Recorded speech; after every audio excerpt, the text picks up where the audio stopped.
Blurry QR cult. That's an unusual name. Why would the author of Fluffy Across the Blue have such a pen name?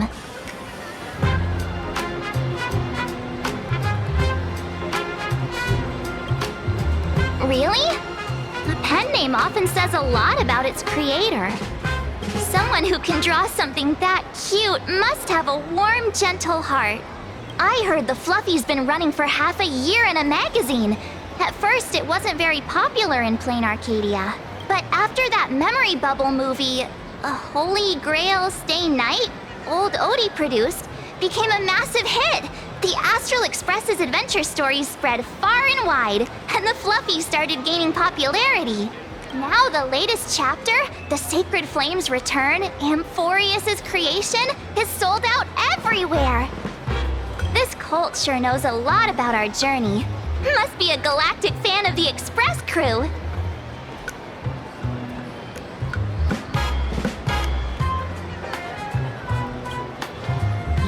Yes, you've told us the story of Cinderborn 10 times since we got back from Perlux Tower. According to the address the Perlux employee gave us, it looks like we've arrived at a familiar place. For such a small place, Dovebrook District is really full of hidden talents.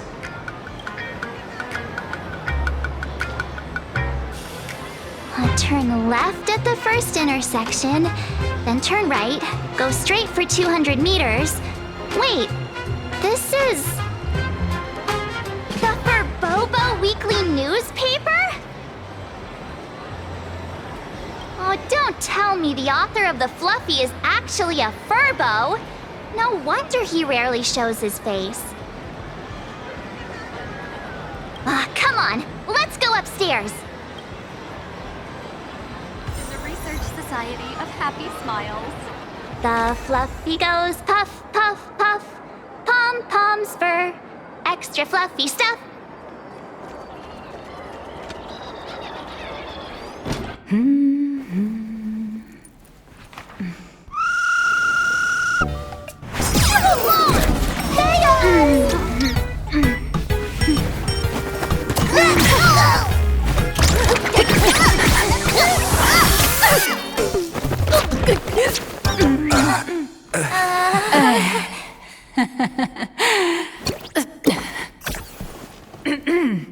Please come in. Let me guess. Your next line is, why are you here?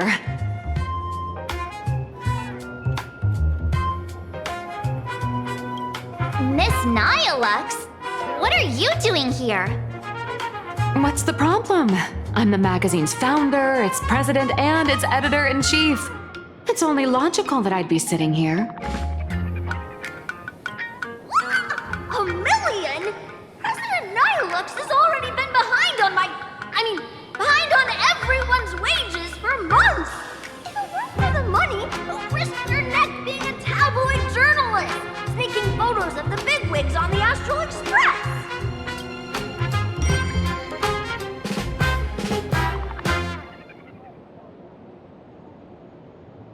A boss who doesn't pay wages has no right to sit here. They belong in the underworld! Idiots.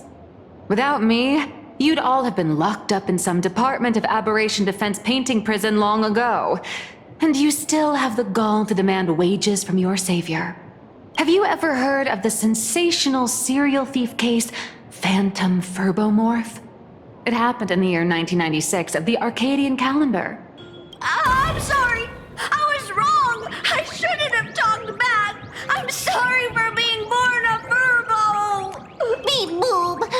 Even if you've got dirt on us, making us work for free is way too ridiculous. We've had enough. We've overthrown the boss. We've got a new president now. Please, stand up for us. Welcome, traveler. Furbo Hot Pot requires a reservation. Rumors are 10,000 credits apiece, and if you're looking to hire a hitman, just head right down the hall to the storeroom. Oh, or maybe... You came to meet the brilliant, charming, and universally adored blurry QR cult. Well then, truth be told, that person is actually...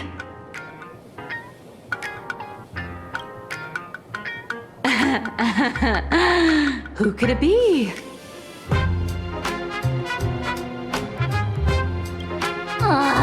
Even more non-existent memories. What are you even talking about? Once you rule out all the wrong answers, only one truth remains. The only one here who can actually draw is you, Nihilux. Your blurry QR cult.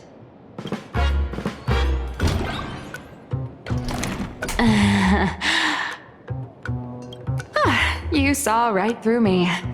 As a reward for seeing through my disguise, how about an autograph or a photo? Allow me to reintroduce myself. I'm Nihilux. You can also call me by my pen name, Blurry QR Cult. Aw, no wonder you were tagging along back at Perlux Tower, acting like you knew us so well. Wait... This blurry QR cult persona isn't a fake, is it? Identity is just a mask and a body. Real or fake, it's all in how you see it.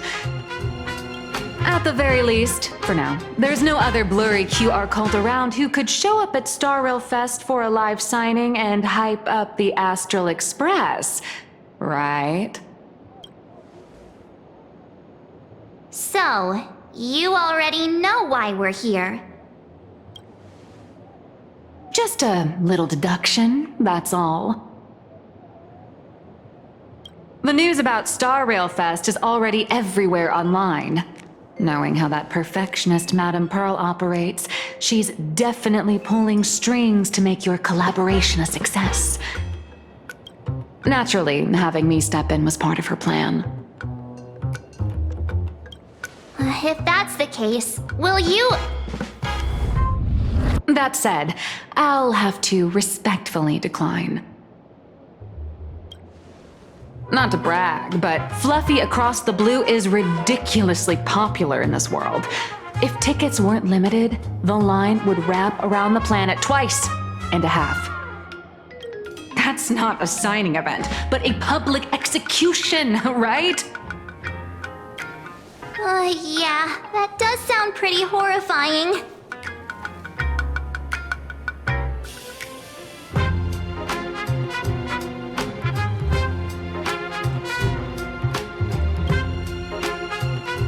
So tell me, Miss Nihilux, do you really have the right to refuse us?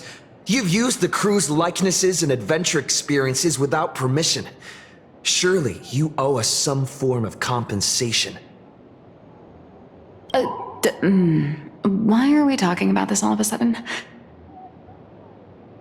Today, on behalf of the entire Astral Express crew, for your violation of our publicity rights, emotional damages, and lost wages, I hereby demand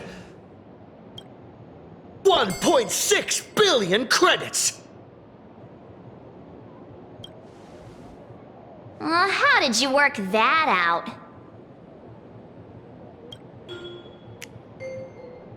Believe it or not, I don't have a single coin on me right now. That's impossible! Just your royalties alone should have made you rich! Due to, unknown circumstances, my luck with money hasn't been great. But I get what this is really about. You're not only after cash, are you? I'll show up at Star Rail Fest. Is that good enough for you? Then it's settled. Thank you, Colt. That said, I also hope the two of you, as the original inspirations, will take some time to familiarize yourselves with Fluffy Across the Blue before attending the exhibition, so you won't be caught off guard by fans' questions. Time to attend Miss Nihilux's class. Please follow me.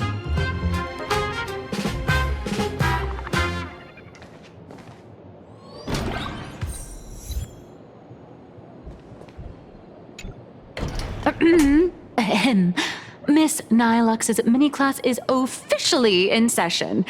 If you have any questions, feel free to ask at any time. Miss Colt, why did you pick the Astral Express as the theme for your comic? Well, I'm all about realism, but sadly, my previous works like Acheron's Godslay, Galaxy Ranger Saga, and dozens of others all got cancelled. If you hadn't beaten Iron Tomb and boosted its popularity, this one would have been cancelled too. Let's not ask sad questions, all right? Sorry. All right, pay attention. The cute little critter in the center of the image is Baseball Raccoon, the main character of Fluffy Across the Blue. Just recently, March Bunny and Woof Woof Dawn found him in a trash can. At that moment, a terrifying monster is causing havoc on the space station. It tries to spit fire at Baseball Raccoon, but the flames don't burn through the trash can. Instead, it sets the trash on fire, and the stench knocks the monster out. Miss Colt, why is he the protagonist? Readers today value immersion, and a character who has no memory of their past is, of course, the best choice. I don't know anything about my past either, so why didn't you pick me? Even though Little Raccoon joined the Express the latest, he's left behind so many stories across different worlds that there are even rumors in the Lafu's prison about him beating up alien life forms. With material this crazy, not making it the main character? I might disagree, but AHA absolutely wouldn't.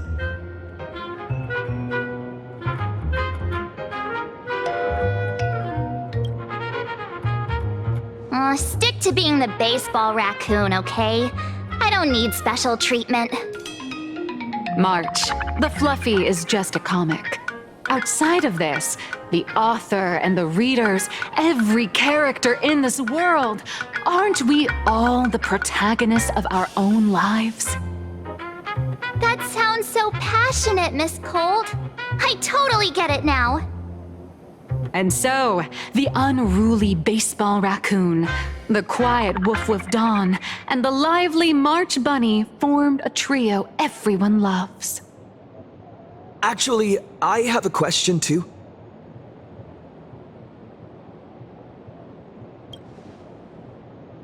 Ever since I got punched in the face by sales numbers, I've grasped a universal truth.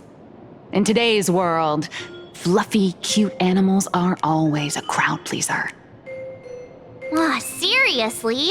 Even I feel like I can't compete with Pom Pom's cuteness. Designing the adult versions took some work.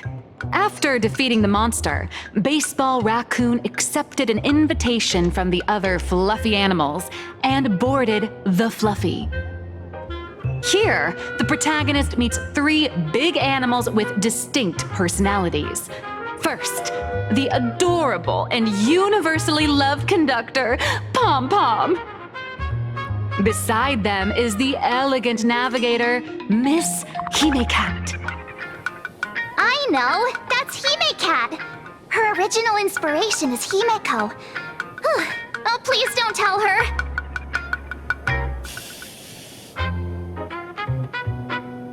And the big brown dog on the other side, see? His name will shock you. That's right, he's Mr. Yang. just Mr. Yang. Your taste in naming is indeed extraordinary.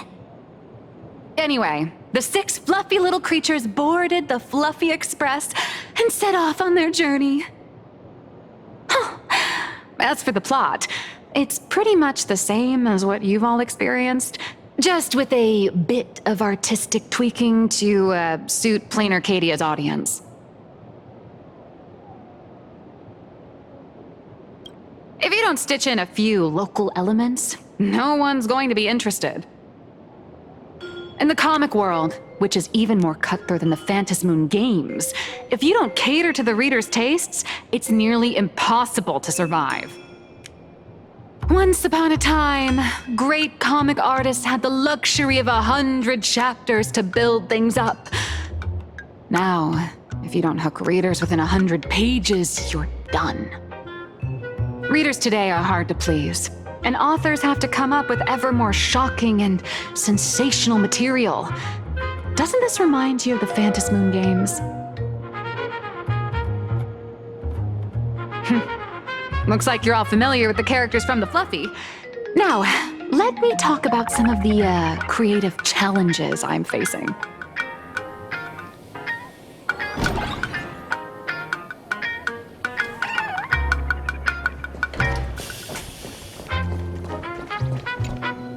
So, what do you see on the Fluffy stands? It's him turned into a cute little animal?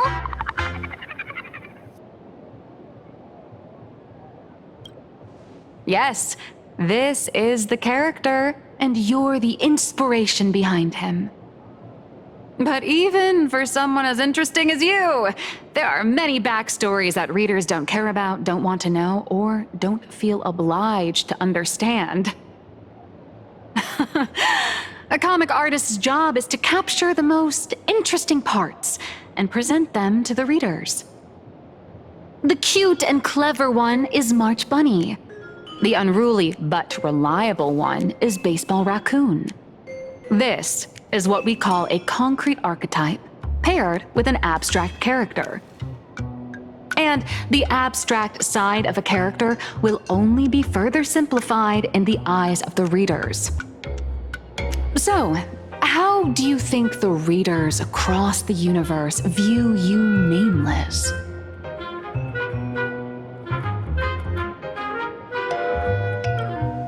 Well said. Your heroic deeds and accomplishments drew my attention, and your demeanor gave me inspiration for the character in the Fluffy. But while the hero identity boosts the character's popularity, it also becomes a limitation. That's why the little animals in the Fluffy have to defeat even more powerful villains and keep upping the ante to get more applause from the audience. In turn, the reader's perceptions and expectations constrain the character's growth. If he acts out of line, the popularity will crash. If he can't come up with new ideas or grow stronger, the audience will soon lose interest in the comic. Unfortunately, the creation of Fluffy Across the Blue is now stuck at this very awkward bottleneck. Honestly, after drawing comics for so long, I've pretty much run out of ideas. Hundreds of Amber eras ago, people would laugh out loud just from seeing a cat do a backflip. Now, to get the same kind of enthusiastic reaction, you probably need to have that cat fight a Mechatron in a one-on-one showdown in Perlux Tower. Although the Fluffy specials are selling like crazy, doing side stories without progressing the main plot isn't a long-term solution. Ever since all the gossip memo keepers I hired got wiped out in Amphorius, my source of intel's been drying up fast. But if someone from the Astral Express could quietly feed me a few juicy insider secrets from the Phantasmoon games, imagine the reader's reaction when the next chapter drops. Whoa! Does Blurry QR Code have a time machine or what? Oh, that'd totally save the Fluffy's future sales. After all, my little Furbo crew already works for you. Just have them slip me a copy of the Phantasmoon Games press release. Let's call it buying your exclusive adaptation rights. We'll do a 50-50 split.